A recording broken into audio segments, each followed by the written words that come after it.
তো আসলে করাপ্ট, এটা স্যার আপনি জানেন না? হ্যাঁ, আপনি তারে পাশে রাখছেন। চট্টগ্রামে থাকার সময় সেনাবাহিনীর গম চুরির দায়ে আর্মি থেকে ডিসমিস চেয়ে, তো এই লোককে নিয়ে প্রফেসর ইউনূস কেমনে কাজ করবে? আমি শুনছি উপদেষ্টা পরিষদের মিটিং এ নাকি মিলিটারি মেজাজ দেখায়। সত্য মিথ্যা জানি না, কেমন খাইস্টা দেখেন, ডরে বিদ্রোহী পুলিশদের সাথে কথা বলতে রাজারবাগ পুলিশ ফাঁড়িতে যায় না, আবার মিলিটারি মেজাজ দেখায়। শুনলে একদম পিত্তি জইলা যায় এই সমস্ত কথা শুনলে। বরং আমাদের কথা শুনতে হবে, জনগণের কথা শুনতে হবে। মনে রাখবেন, এই বিপ্লবের নায়ক কিন্তু আপনি না। আমরা যা বলবো সেটা সত্যি ভেবেই বলবো। আপনি প্রথমে এয়ারপোর্টে এই কথা বলছেন, কিন্তু আমার কথা শুনতে হবে। এটা স্বৈরাচারের কণ্ঠস্বর স্যার। আমরা এটা নিয়ে সঙ্গত কারণে কথা বলিনি, কিন্তু এইটা ভাবেন না স্যার যে আমরা এটা লক্ষ্য করিনি। আমরা লক্ষ্য করছি এবং নোট রাখছি। এই বিপ্লবের ফসল যাতে লুট হইয়া না যায়, আমাদের দ্বিতীয় স্বাধীনতা যেন আবার বিদেশিদের পায়ে বিসর্জিত না হয়, তার জন্য আমরা আমাদের জবান খোলা রাখবো। দেশ কিন্তু গ্রামীণ ব্যাংক না স্যার, আর আপনি কিন্তু দেশের এমডি না স্যার। হ্যাঁ, যাই হোক, আপনাকে এবং আপনার সরকারকে আমাদের কথা শুনতেই হবে। আমাকে কিঞ্চিত এটা রূঢ়ভাবে বলতে হইল, কারণ এটা শুধু আপনি বলেননি, এক উপদেষ্টা দায়িত্ব নিতে না নিতেই বললেন কঠিন এবং বিব্রতকর প্রশ্ন করবেন না। এই সরকার কতদিনের হতে পারে, এইরকম আপনার প্রত্যাশা? আপনি আমাকে কোনো কঠিন প্রশ্ন করেন না। এটা তো স্বৈরাচারের ভাষা। এই মনোবৃত্তি নিয়ে কি করে একজন একটা বিপ্লব উত্তর সরকারের স্থান পায়? ভারী উদ্বেগের বিষয়। আমি আরো উদ্বিগ্ন, এই সরকারে ১-১১ তিন ব্যক্তিত্ব জায়গা পেলেন কি করে, এবং কারা কারা? আসেন আমরা একটু দেখি। এর মধ্যে একজন হইতেছেন ব্রিগেডিয়ার সাখাওয়াত, যার সম্পর্কে আগের ভিডিওতে বলছি, কিন্তু উনার কীর্তি এতই মহৎ যে উনার সম্পর্কে বললে আর শেষ হবে না আর কি। ২০০৮-এর নির্বাচনে কিভাবে আওয়ামী লীগ জিতলো জানেন? আওয়ামী লীগ পেল ৪৯% ভোট, আর বিএনপি পেল ৩৩.২০% ভোট। আর সিট পেল আওয়ামী লীগ কত? ২৩০, আর বিএনপি ৩৩ মাত্র। এটা কেমনে কিভাবে হইল? আসেন এটা একটু দেখি, এবং এর পিছনে কুশীলব কে ছিল? জাতীয় সংসদে কিছু আসন আছে আওয়ামী লীগ পাবেই, যতই খারাপ অবস্থা হোক। মানে এখনো যদি ইলেকশন হয় তাও পাবে। কিছু আসন আছে যা বিএনপি পাবেই, যতই খারাপ অবস্থা হোক। বিএনপি প্রায় ১৫০টার মতো আসনে এক ধরনের টাগ অফ ওয়ার চলে, মানে টানাটানি চলে আর কি। কে জিতবে নিশ্চিত না। একটা কিংবা দুইটা কেন্দ্রের ফল হিসাব বদলে দেয়। এই এম সাখাওয়াত হোসেন ২০০৮ সালের ১৩৩টা আসনের সীমানা এমন ভাবে পুনর্বিন্যাস করে যেন ১৩৩টা আসনে নিশ্চিতভাবে আওয়ামী লীগ পায়। যেই একটা দুইটা কেন্দ্র দিয়া ফলাফল বদলে যেতে পারতো, ওই একটা দুইটা কেন্দ্র এমন একটা আসনের সাথে যুক্ত করে দেওয়া হয় যা আসলে ওই আসনে কোনো ভূমিকা রাখতে পারে না। সো সেই আসনের ফলাফল নির্ধারণে ওই কেন্দ্রগুলোর একটা অ্যাডভান্টেজ নষ্ট করে দেওয়া হয়। এই লোকটা তো আসলে করাপ্ট, এটা স্যার আপনি জানেন না? হ্যাঁ, আপনি তারে পাশে রাখছেন। চট্টগ্রামে থাকার সময় সেনাবাহিনীর গম চুরির দায়ে আর্মি থেকে ডিসমিস চেয়ে, তো এই লোককে নিয়ে প্রফেসর ইউনূস কেমনে কাজ করবে? আমি শুনছি উপদেষ্টা পরিষদের মিটিং এ নাকি মিলিটারি মেজাজ দেখায়। সত্য মিথ্যা জানি না, কেমন খাইস্টা দেখেন, ডরে বিদ্রোহী পুলিশদের সাথে কথা বলতে রাজারবাগ পুলিশ ফাঁড়িতে যায় না, আবার মিলিটারি মেজাজ দেখায়। শুনলে একদম পিত্তি জইলা যায় এই সমস্ত কথা শুনলে। এখন সুশীল হয়ে বসছে, এখন সরকার হয়ে বসছে। আর তৌহিদ হোসেন সাহেব, আমি কিন্তু ওনাকে পছন্দ করি। উনি কিন্তু ১-১ সময় পররাষ্ট্র সচিব ছিলেন। ব্যক্তিগতভাবে অত্যন্ত সজ্জন মানুষ, সন্দেহ নাই। আমি বলছি যে আমি ওনারা পছন্দ করি, ওনার সাথে আমার দেখা হয়েছে, এক সময় কথা হয়েছে, কিন্তু সরকার হিসাবে কিন্তু পছন্দ করি না, বিশেষ করে এই সময়। কারণ তার সচিব থাকার সময় বাংলাদেশকে ভারতের পায়ে সমর্পণ করা হয়।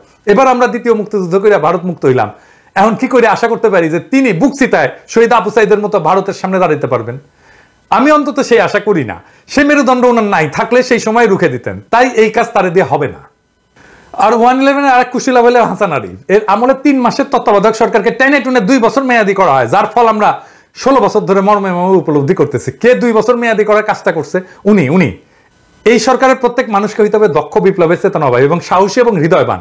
হাসান আরিফ তার পুত্রবধূকে 9 মাসের অন্তঃসত্ত্বা অবস্থায় জেলে পাঠাইছিলেন। জেলেই মহিলার বাচ্চা হয়েছে। আপনার যত বড় শত্রু হোক না কেন, 9 মাসের অন্তঃসত্ত্বা নারীকে আপনি জেলে পাঠাইতে পারেন?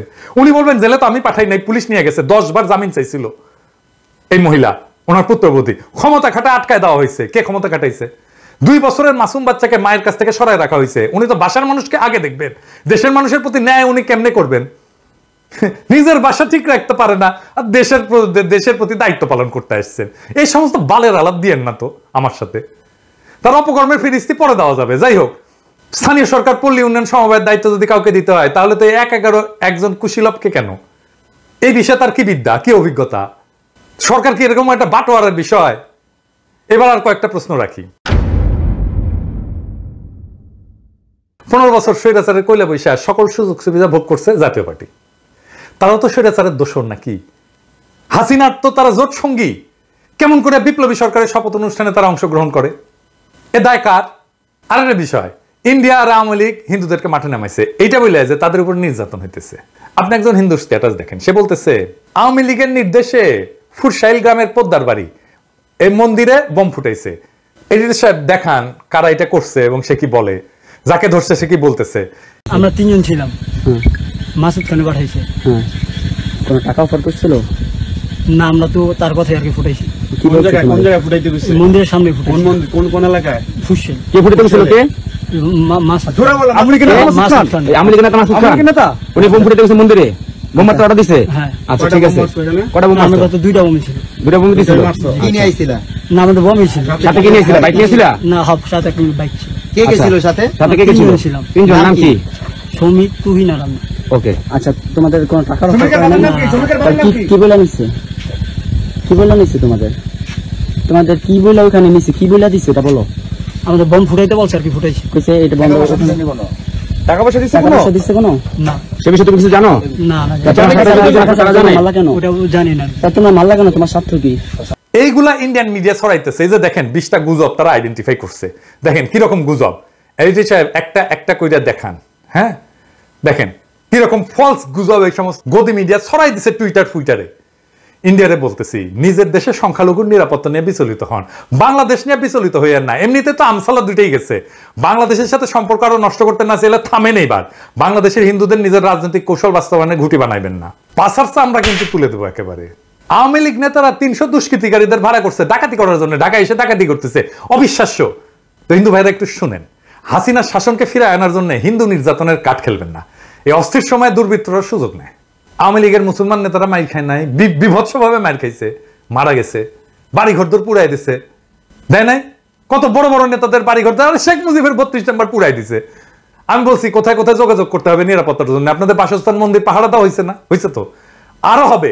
কিন্তু এটাকে ইস্যু বানায় বিপ্লব বানচালের চেষ্টা করবেন না, আপনাদের দোহাই লাগে। এটা আনম্যানেজেবল পর্যায়ে চলে যেতে পারে। কিন্তু আপনাদের সাবধান করে দিচ্ছি, সতর্ক করে দিচ্ছি। বাসায় ফিরে স্থানীয় দরকার হলে হেফাজত ইসলামের সাথে যোগাযোগ করেন, তারা আন্তরিকতার সাথে আপনাদের রক্ষা করছে। স্পেসিফিক কোথাও নিরাপত্তার প্রয়োজন হলে আমাকে জানান, আমি আমার সীমিত সামর্থ্য নিয়ে আপনাদের পাশে দাঁড়াবো। গোবিন্দ পরমাণু তো হিন্দুদেরই নেতা না, সে বলছে যে একটা ঘটনাও সাম্প্রদায়িক না। তারা আক্রান্ত হয়েছে কারণ তারা আওয়ামী লীগ করতো। এখন ধরেন পঙ্কজ দেবনাথ যদি ডলা খায়, তাই তো বলতে পারে না সে যে হিন্দু জন্য ডলা খাইছে। আওয়ামী লীগ যে নির্যাতন চালাইছে গত 15 বছর সারা বাংলাদেশের মানুষের উপরে, সেটার একটা প্রতিক্রিয়া হবে না? হবে তো। পঙ্কজ দেবনাথ ডলা খায় কারণ সে আওয়ামী লীগ, এইটার জন্য না যে সে হিন্দু। এটা হিন্দু মুসলমান উভয়ের ক্ষেত্রেই হবে। আপনি হিন্দু পরিচয় নিয়ে সুরক্ষা চান কেন? আপনি তো স্বার্থপর কেন? আওয়ামী লীগ করে যে মুসলমান, সে কি পরিচয়ে সুরক্ষা পাবে? তার বাড়ি ঘরদোর গেছে না? আওয়ামী লীগের কোন নেতার বাড়ি অক্ষত আছে আমাকে বলেন তো? জেলা পর্যায়ের নেতা বাড়ি পর্যন্ত অক্ষত নাই। আরে শেখ মুজিবের 32 নম্বর ধ্বংস হয়ে গেছে, হাসিনার গণভবন ধ্বংস হয়ে গেছে। তো হাসিনার পতন হয়েছে তো, তাই না? হাসিনা পতনের পরেও যে আপনারা বাংলাদেশের হিন্দুরা শান্তিপ্রিয়ভাবে বাধাহীনভাবে ব্যাপক জমায়েত এবং মিছিল করতে পারছেন বিভিন্ন জেলায় কোনো ধরনের বাধা ছাড়া, তাতে কি প্রমাণ হয় না যে আপনারা ভালো আছেন? আপনার নেত্রী হাসিনা আমাদের করতে দিছে? দেয় নাই তো। ফাইনালি গোপালগঞ্জে আর্মির উপরে হামলা করছে গোপালীরা, এটা নিয়ে একটু আলাপ করি। এই একটা জায়গায় আছে হাসিনার হয়ে গুন্ডামি করার জন্য অবশিষ্ট, মানে এই যে ব্রুট ফোর্স, এটা অ্যাপ্লাই না করে সহজেই গোপালী ঝামেলা ট্যাকেল করা যায়। এই কৌশল সব জায়গাতেই প্রয়োগ করতে পারবেন। গোপালগঞ্জের সাপ্লাই চেইন এটা কেটে দেবেন। সেনাবাহিনীকে বলতেছে, এটা খুব সিম্পল মিলিটারি স্ট্র্যাটেজি। সরকারি কর্মচারীদের উইথড্র করেন, বিদ্যুৎ লাইন বিচ্ছিন্ন করেন, গ্যাসের লাইন থাকলে বিচ্ছিন্ন করেন, পানি সরবরাহ হবে না, গ্রামের সাথে সংযোগ বিচ্ছিন্ন করে দেন, রেডিওতে শান্তিপ্রিয় জনগণকে শহর ত্যাগ করতে বলেন, মাইক্রোফোনে বলেন, দরকার হলে লিফলেট ছাড়েন, তারপরে অভিযান চালান, বিনা রক্তপাতে ঠান্ডা হয়ে যাবে। হাসিনা এবং জয়ের এই শয়তানি বন্ধ করতে হবে। কি কৌশলে? আসেন এটা আলাপ করি। ভারতকে, হাসিনাকে বহিষ্কার করতে হবে।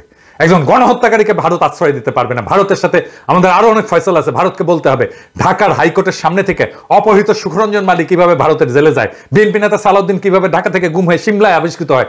সরকারকে কূটনৈতিক চ্যানেলে এই প্রশ্ন ছুড়ে দিতে হবে ভারতকে শান্তিতে থাকতে দিবেন না। ভারতকে শান্তিতে থাকতে দিবেন তো শেখ শয়তানি কন্টিনিউ করবে। জাতিসংঘে অভিযোগ দিতে হবে বাংলাদেশের রাজনীতিতে কেন হস্তক্ষেপ করছে ভারত। প্রমাণ আছে তো।